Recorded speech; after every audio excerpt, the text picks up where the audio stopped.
Hello guys, welcome back to my channel. तो कैसे हैं आप लोग? आशा करती हूँ आप लोग बहुत अच्छे होंगे। श्री शिवाय नमस्तुभ्यम। हम आप लोग सही हैं, अच्छे हैं बताने के लिए कमेंट में हर हर महादेव जरूर लिखें। तो आज मैं बताने जा रही हूँ बेलपत्र तोड़ने का सही नियम।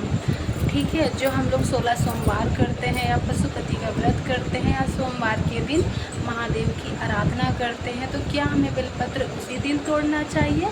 उसी दिन तोड़ने से उसका क्या फल होता है, या फिर 12 बजे के बाद तोड़ा गया बेलपत्र का क्या फल है? तो वीडियो के लास्ट तक बने रहिएगा। अगर चैनल पे नए हैं तो सब्सक्राइब करके जाइएगा और बेल आइकन को प्रेस कर दीजिएगा। अगर वीडियो पसंद आती है तो लाइक करके जाइएगा। तो आइए, आप लोग को ज़्यादा समय ना लेते हुए मैं वीडियो के आगे में बढ़ती हूँ। तो ये हमारे प्रदीप पंडित मिश्रा जी ने बताई है, जो कथा में उन्होंने बताया है कि बेलपत्र तोड़ने का सही नियम क्या है। तो जैसे आप लोग 16 सोमवार करते होंगे, पशुपति व्रत करते होंगे या सोमवारी की पूजा करते होंगे, तो आप लोग बेलपत्र सोमवार के दिन ही तोड़ते होंगे। तो ऐसा नहीं करना चाहिए। बेलपत्र तोड़ने का सही नियम है कि आप पूजा के एक दिन पहले ही बेलपत्र तोड़ कर रख लें और बेलपत्र रात भर आपके घर में रहे।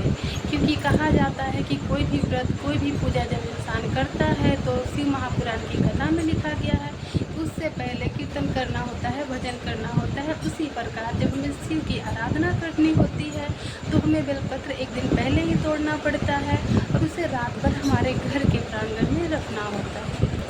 शिव महापुराण की कथाएं बताई गई है कि हम कोई भी पूजा करें, कोई भी उद्यापन करें, कोई भी किसी भी तरह का पूजा अगर करते हैं तो हमें कीर्तन करना होता है, रात भर भजन करना होता है। उसी प्रकार जब हमें शिव की आराधना करनी होती है तो हमें एक दिन पहले ही बेलपत्र को तोड़ना चाहिए, क्योंकि हम हिंदू धर्म में शिव महापुराण में बेलपत्र का बहुत ही महत्व बताया गया है।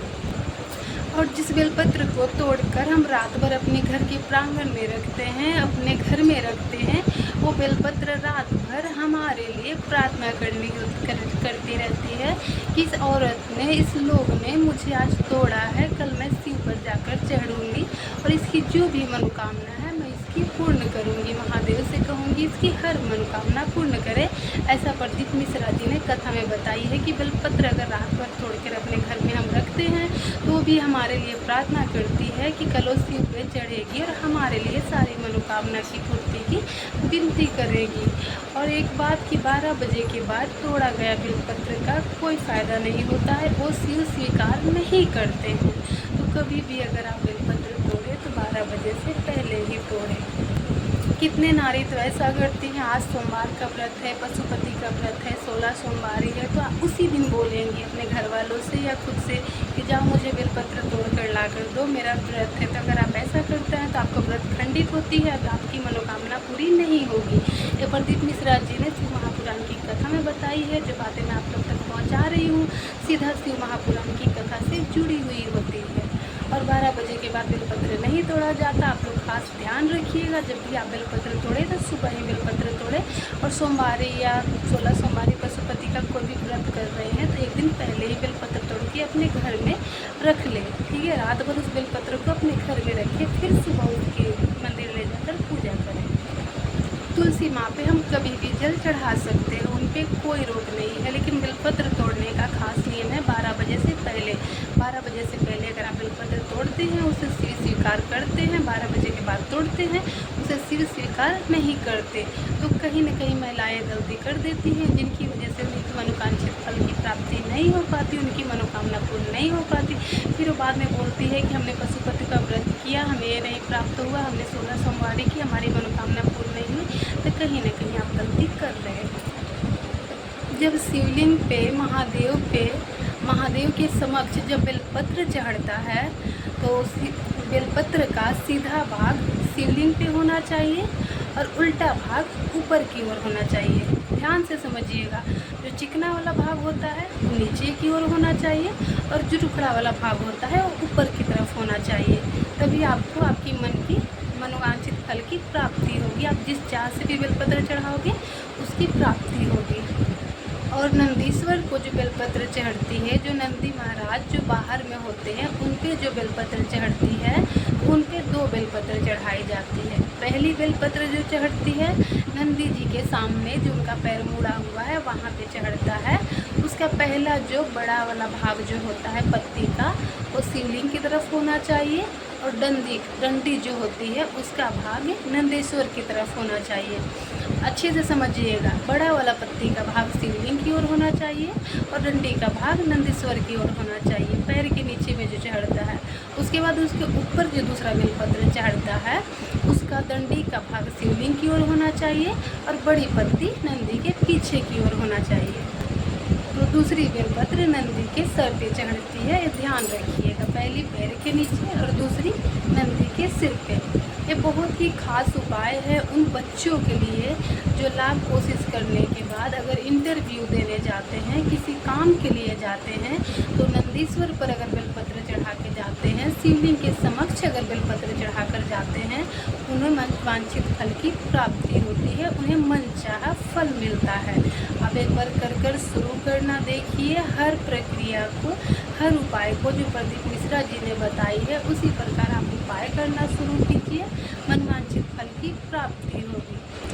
तो शिवलिंग पे बेलपत्र चढ़ाने के बहुत फ़ायदे हैं। अगर आप अपने घर में पार्थिव शिवलिंग का इस्तेमाल करते हो, पार्थिव शिवलिंग बनाते हो, तो उसमें क्या करना है, आपको जो थाल में जो आप बेलपत्र रखोगे तो सीधा बेलपत्र रखोगे, उसके बाद शिवलिंग का आविष्कार करोगे। कभी उल्टा बेलपत्र रखकर शिवलिंग ना बनाए, हमेशा चिकने खाक को ऊपर में रखकर सीधा रखकर ही शिवलिंग के निर्माण करें।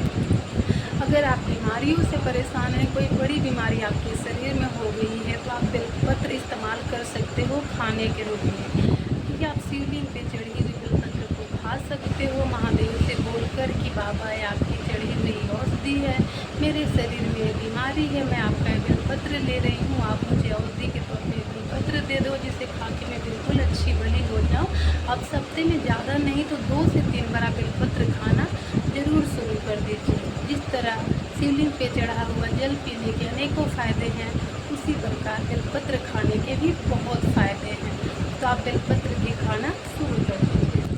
अगर आप कच्चा बेलपत्र नहीं खा पा रहे हो, आपको नहीं अंदर जा रहा है, छाले पड़ जा रहे हैं, तो उसी शिव जी पे चढ़ी हुई बेलपत्र को सुखाकर चूरा बनाकर एक चुटकी डेली खाया कीजिए, हर बीमारी में राहत मिलेगी। एक बेलपत्र में बड़ी वाली जो पत्ती होती है वो भगवान शंकर हैं, एक तरफ ब्रह्मा जी हैं, एक तरफ विष्णु जी हैं। ब्रह्मा विष्णु महेश तीनों का स्थान है उस बेलपत्र में, और जो बीच की डंडी है उसमें 33 कोटि देवी देवताओं का स्थान है। इसीलिए बेलपत्र जब चढ़ता है तो बड़ी वाली पत्ती के बीच में जो डांट होती है बड़ी वाली पत्ती के बीच में जो डांट होती है उसे इस प्रकार 3 उंगली से पकड़ा जाता है, ठीक है। 3 उंगली से पकड़कर ही ब्रह्मा विष्णु महेश की, मतलब जो 33 कोटि देवी देवता है, उनका स्पर्श करते हुए हम ब्रह्मा विष्णु महेश को बेलपत्र समर्पित करते हैं शिवलिंग पे। तो कभी भी बेलपत्र चढ़ाएं तो 3 उंगली से ही बेलपत्र चढ़ाएं।